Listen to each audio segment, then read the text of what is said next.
Well, good afternoon. It's really an honor to be here with you today. This is the first time that I've been to this conference, and I've really enjoyed the presentations this morning. And all of them have had slides and pictures.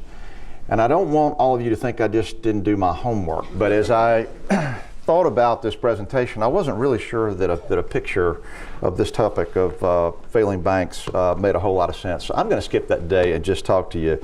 And before I get started today, I want to thank our new Georgia Banking Commissioner, Bo Fears, who's with us, for encouraging me to do this, and Melissa Sneed, Senior Assistant Deputy Commissioner, and for being here. I know many of you know them, but we're just, all the state banks in Georgia are excited about where we're headed under Bo's leadership here, and I appreciate him being here today.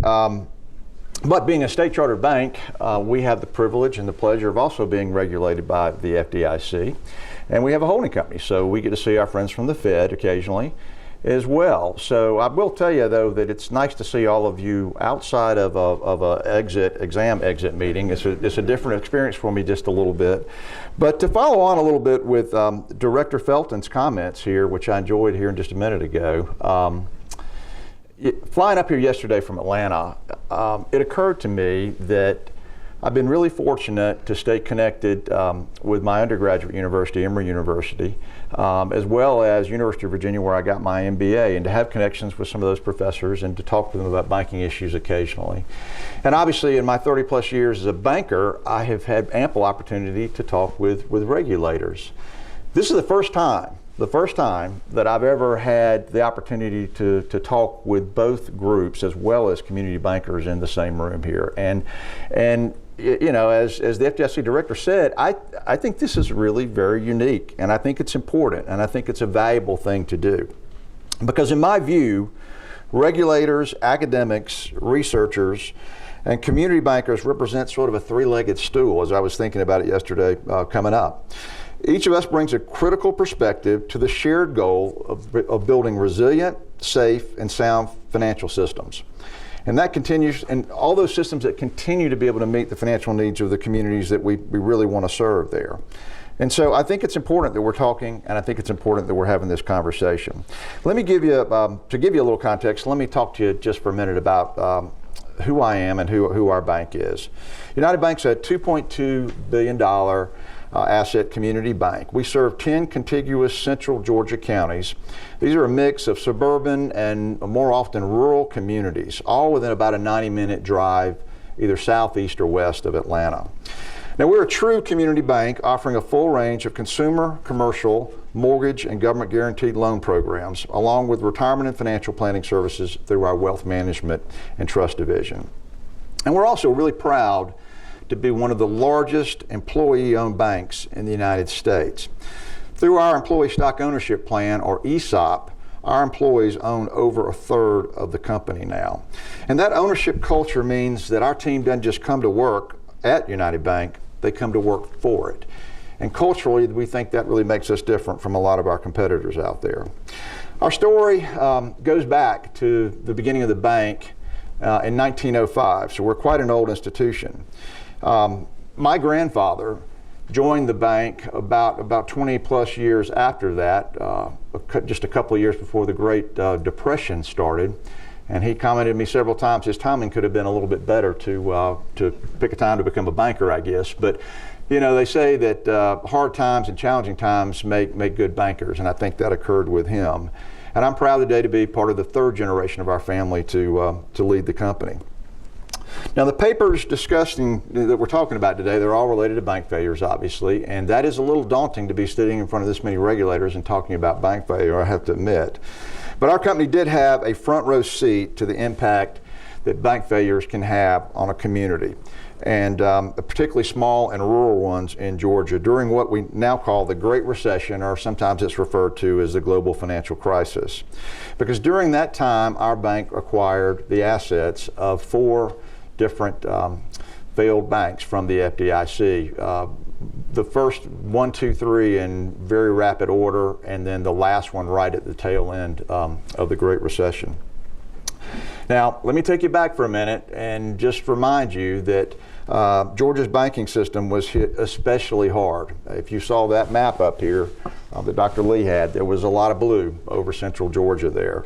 And the reality of it is we lost 25% of our bank charters before the storm passed. I mean, think about that. 1 out of every 4 banks in our state failed during that great crisis there. So it was really a phenomenal time. And you know what caused it? There are lots of things that we could talk about that caused it. But to be very brief, Atlanta and Metro Atlanta had grown incredibly rapidly for quite some time, with not a lot of slowdown. That brings job growth. Job growth brings housing growth. Housing need means lots of development. And when it stopped very, very quickly there. Now, it wouldn't be true for me to stand up here and say that our bank was not affected during this challenging time also, but I think we fared better than some other banks, really for just a couple of primary reasons. And one of those is that, you know, as a closely held institution, we had our board had always focused on maintaining a high level of capital and liquidity. And I think we did a good job of not getting too concentrated in any one lending area. And secondly, and this is the honest truth, is that when the Atlanta real estate market imploded in 2008, we were just a little farther away from the blast zone than some of our peer banks. Today, though, I'm proud to say that all of the institutions that we acquired through this challenging time have become vibrant, productive parts of not just our bank, but also the communities that they serve. Now let's turn and let me give you a few reflections from myself, as well as our senior management team on the academic researchers' research here. I wanted to share this with my senior team because I wanted to have a little bit broader view than just mine. On Dr. Luck's paper, which was on supervising failed banks, it did really resonate with our group. We agreed that with the paper's conclusions that examiners generally do a good job of identifying banks at risk and ensuring problem assets are properly valued.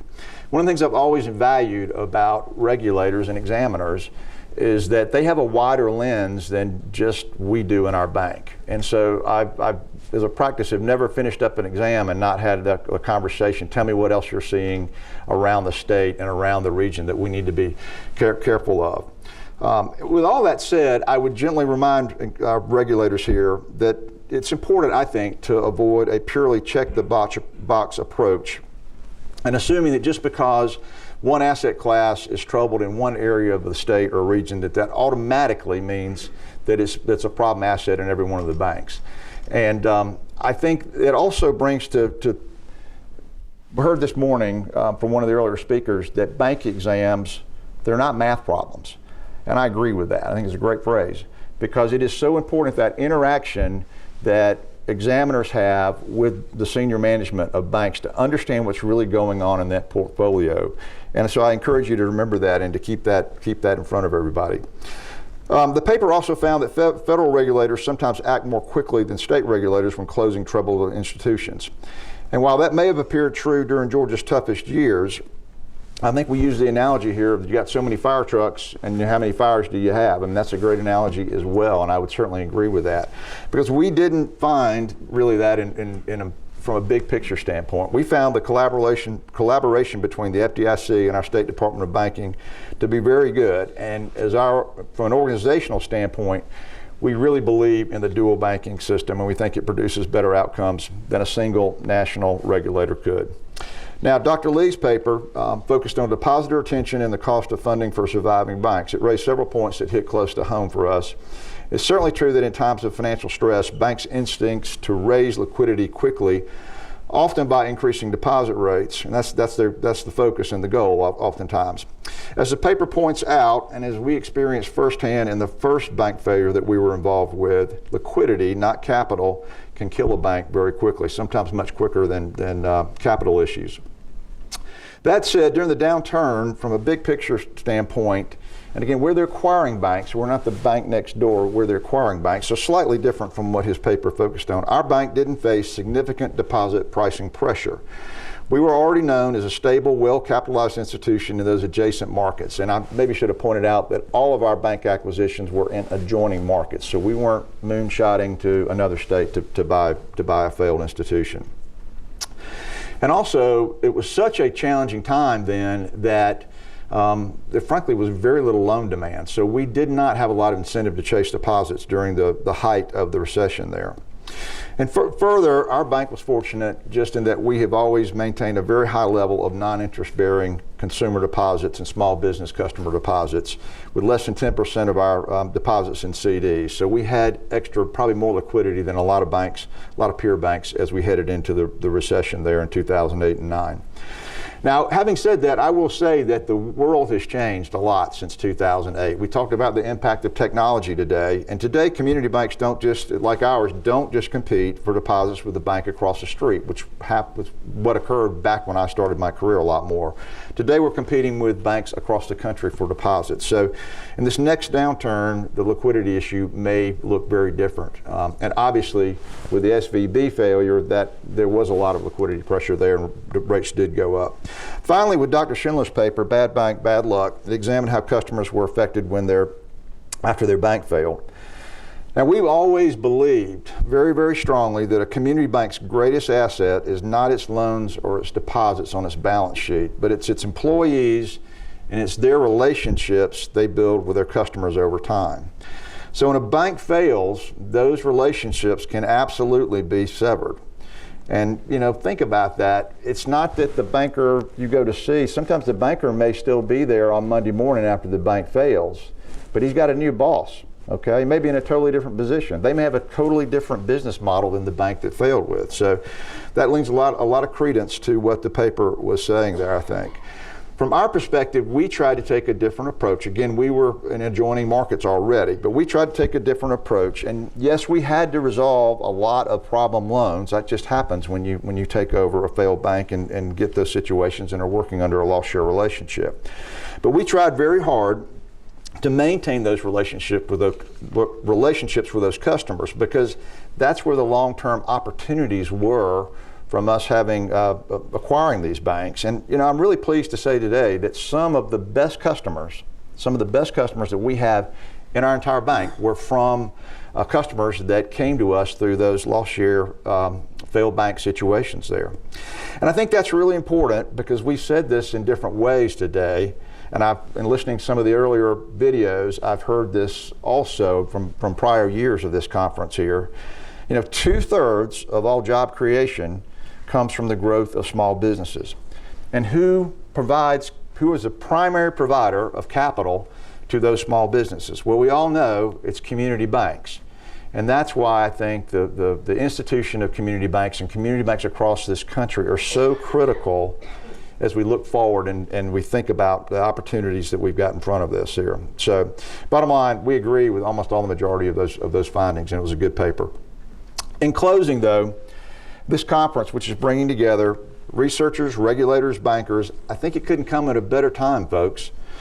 With the exception of a few regional bank failures, which we mentioned here just a few minutes ago, we've just lived through a decade plus with relatively few bank failures. And I think that gives us a moment of calm to reflect, to study, and to figure out maybe what we could do better next time as we approach these challenges, because there's always another recession that's coming. You just don't know when. And I don't say that from a negative standpoint, but if you're a banker, you've got to think that way. So again, let me thank the Federal Reserve Bank of St. Louis here, the CSBS, the FDIC, for continuing to sponsor what I think is a really, really important event. And I've appreciated being part of it today, and I look forward to your questions. Thank you. Thank you, Jim.